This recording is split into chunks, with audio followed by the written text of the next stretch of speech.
It's inevitable. Every person who posts gaming videos on YouTube will eventually do a Gamestop rant.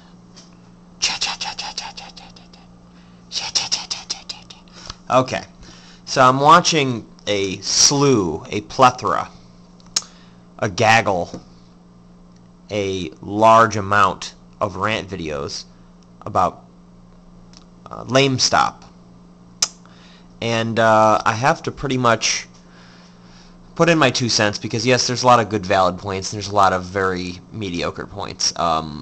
Most of the mediocre points being, I went there, I sold a game, I came back, I complained about it. Yeah, there's a lot of people saying, you know, oh, you're retarded because you took that money and then you regretted it later.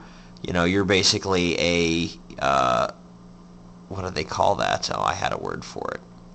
You have shopper's regret. Whether you're buying or selling, just shopper's regret, let's put it that way. So here I am, Joe customer, and let's say this was a new game still. New meaning 3 months old, what have you. It's still selling for $59.99 new. Of course it's not anymore because it's many years old. But let's just say, just for, you know, giggles and farts, that we're talking about a fairly new game. So let's turn the clock back to when this was a fairly new game. So you walk into GameStop, right? Excuse me, do you have Grand Theft Auto 4 for the PlayStation 2? Well, yes, we do. It's either $59.99 plus tax new, or it's $55.99 plus tax used. And I say to myself, wait, hold on a second. So you're telling me that you opened it, you took the disc out, you tap danced on it like Sammy Davis Jr., wrinkled the manual dog-eared, you got a little paint on the cover, got a whole bunch of stickers you now placed on the case, and you're trying to sell it for $5 less? Well, according to, oh, I don't know, condition standards, that game would be considered good condition. Not very good, not like new, and certainly not brand new. Okay? But see, you're Lamestop, and you don't consider condition on games. You just sell it, well, okay, it's $5 less if it's used, or it's full price. Now, I understand that won't last forever. Eventually down the line, this game is going to be $42.99 used, and then $39.99 used, and then $32.99 used, and then $29.99 used, and eventually $22.99, $19.99, $14.99, whatever. So it just keeps dropping down. But that's not after a few years. I mean, they're still trying to sell copies of Lair. Motherfucking Lair for $20. Lair. Head slap. Okay, so now this game, it came out in 2002, which is basically almost 11 years ago. Okay? Now, I love this game. Don't get me wrong, it's a great game. However, if you go to most used video game stores in 2006, this game would have been $9.99. You go to those stores now, because of the Wii, and it's now $15.99. Sometimes more. Now, I'm not saying all, but I went to buybacks, and then, which you probably don't have a buybacks in your area, and then, of course, GameStop. And they're trying to sell GameCube games for on par about the same cost as used Wii games. And you ask yourself, why are they trying to sell an obsolete system's games just because they play on a new system for 30-40% more than they were selling them for used before that system was released? Why, you ask? Because they can. It doesn't have to make any sense. It just is. Sorry. So, let me make a comment quickly. they made a backwards compatible PS3, played PS2 games. Did that make PS2 games any more valuable? No. They're still producing the PS2. In fact, maybe they've just stopped, but as far as I know, you can still go buy them brand new at the store.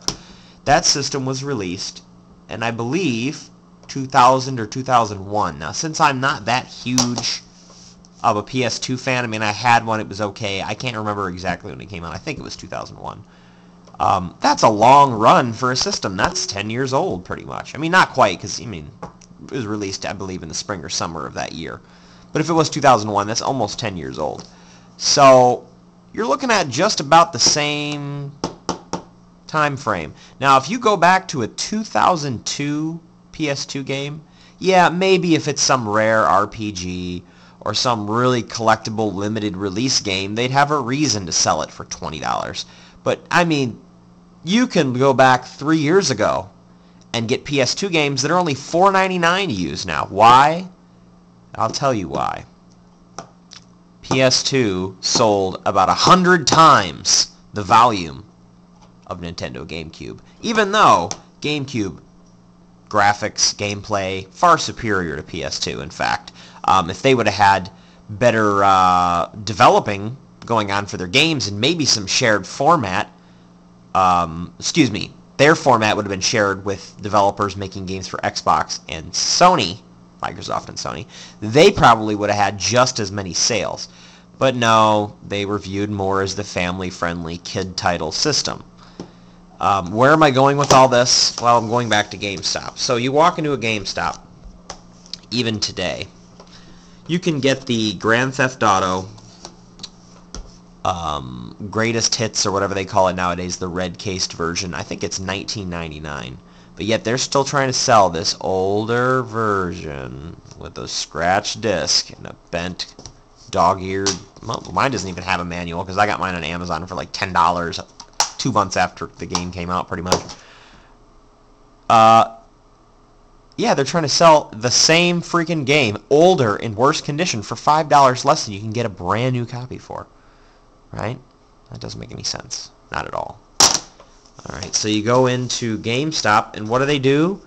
And we all know this, because if we dumpster dive there, like I do, haven't done it in a while, but I do, you find all these cases and manuals in the trash, because they take a game, they mark it down to $4.99, and they put it in a cardboard slip case, and they sell it like that.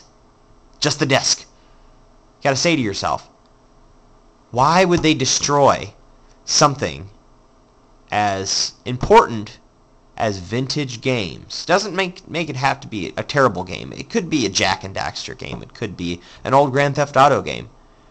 It doesn't have to be AA 2003 squats sports, blasters 2K bullshit game. It could be a very decent title that just happened to not be so popular anymore. But guess what?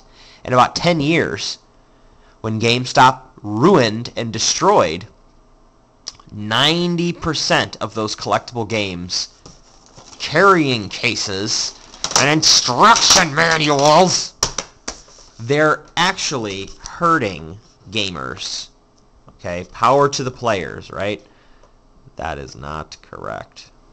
In fact, if they would take a step back and see where they came from, okay, and not where they are, they were a much better organization back in the day, before they absorbed a few other companies. They've gotten greedy, and yes, if this was a $59.99 game new, and they're selling it for $55.99 used, why are you going to go in there and they're going to offer you $18 for it? That's not even 50% of used resale value to them. Okay? Now, you can say if you're not happy with that price, go elsewhere. I don't want to hear, well, they've got to keep the lights on. They got to pay their employees. They pay their employees next to nothing. Okay, I know several people that work there. They barely get raises. They have really high sales expectations. They're constantly pressuring people to make quota and, pre-sales and all this other stupid stuff that has nothing to do with games. Nothing. Okay? If you really want to serve the players, offer a fair trade-in value for a game. Anything less than 50% of what you're going to sell it for is not fair. You can't talk about condition. Have you seen the games they sell people that are used? They're almost always effed, scratched, gouged, missing the booklets. Half the time, it doesn't even look anywhere near as good as you can get it for anytime online. You can go on eBay right now and buy a copy of a game that you really want for like $15 to some guy who just wants to flip it real fast. Maybe he bought it from a friend for $20 and he played it and he's tired of it. But you go into GameStop and that same game is going to be like $35. So let me just reiterate. Do yourself a favor. Buy the games new or buy them used online. Don't support that beast. There is no reason for that store to exist. If they died tomorrow, within 6 months, there'd be 3 mom-and-pop video game places that would pop up because there would now be a need for them again. I know I have them in my town. There's a few that gouge for prices, and there's a few that are pretty fair. But all they have in common is they offer more than GameStop for trades, so it's a win-win. You might pay the same amount for the used games, well, maybe a little less, but you're actually going to get a fair trade. Okay, anybody who doesn't agree with me, I'm not a 15-year-old kid. I understand retail. I understand supply and demand, retail markup, covering your overhead, covering your payroll. I know all that, okay? And I sell on eBay. And if I can take a game and buy it for 10 and sell it for 20, even after all my fees, I'm still making a good profit at 50% of the new selling cost. This is Bubba Nintendo. Power to the haters.